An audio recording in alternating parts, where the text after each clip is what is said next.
Old Trump went on the campaign trail today to talk about women. To talk to women. To talk to women about women. Convicted felon and adjudicated rapist Old Trump talking to women about women? What rocket scientist on his campaign team thought this was a good idea? You can see Trump shooting himself in the foot over this from a mile away. And of course, he did. I'm going to show footage of Trump sinking his campaign by admitting how stupid he is in just a moment. But first, can I just ask, where is Laura Loomer these days? She lasted about as long as Marla Maples. And the reason I bring it up is because there is obviously no female voice in the inner circle of this campaign.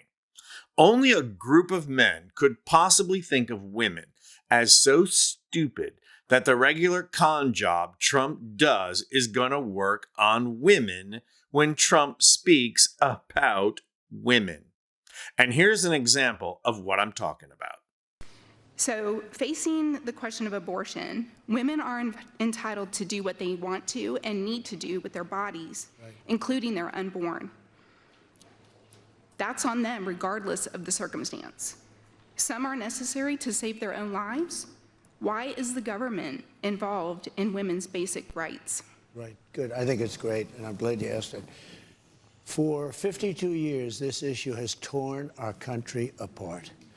Every legal scholar, the great ones, every lawyer, but the Democrats, the Republicans, the liberals, the conservatives, they wanted it brought out of the federal government and brought back to the states for a vote of the people. And like Ronald Reagan, I believe in the exceptions for rape, incest, life of the mother.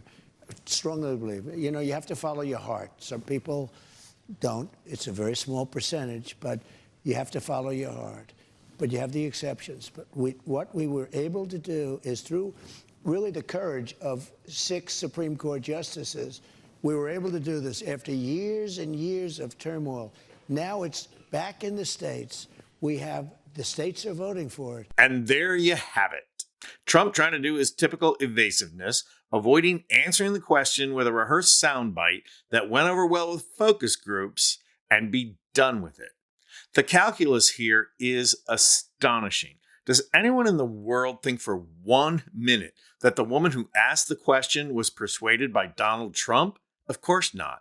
Trump just lost a vote there, but his campaign advisors believe that he convinced hundreds of other women that he did answer the question, and in the process, completely absolved himself of killing Roe v. Wade. And the crucial point to this charade is, as always, the lie that theoretically makes it work. The states are voting on it. Fact, the states that have restricted abortion have not voted on it. Their legislatures have. Women are dying in Georgia, in Texas, in Idaho, and elsewhere precisely because people are not able to vote on it. So Trump and his team believe they get to bask in the glory of overturning Roe without having to pay the consequences. But they are wrong. And polling is showing how wrong they are. And they threw him into a setting where nearly everyone in the room is smarter than him. And so he admitted that he's stupid. And here's the funny thing about Trump. He's too stupid to know that he just showed how stupid he is. Watch him do just that here. I got a call from Katie Britt, a young, just a fantastically attractive person from Alabama. She's a senator. And she called me up like emergency, because an Alabama judge had ruled that the IVF clinics were illegal and they have to be closed down. A judge ruled. And she said, friends of mine came up to me and they were so angry. I didn't even know they were going, it's fertilization. I didn't know they were even involved in it. Nobody talks about it. They don't talk about it. But now that they can't do it, she said, I was attacked. In a certain way, I was attacked. And I said, explain IVF very quickly. And within about 2 minutes, I understood it. I said, no, we're totally in favor of IVF. Okay, it's bad enough to admit that you don't even have basic cultural literacy. Seriously, Trump didn't know what IVF was. And it's got to make you think it's because he has IBS and thought that's what everyone was talking about. But the other thing that should make you absolutely shudder is that he listens to Katie Britt.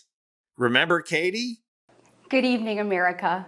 My name is Katie Britt, and I have the honor of serving the people of the great state of Alabama in the United States Senate. However, that's not the job that matters most. I am a proud wife and mom of 2 school-aged kids. Yikes. This is who Trump learns from? That's frightening.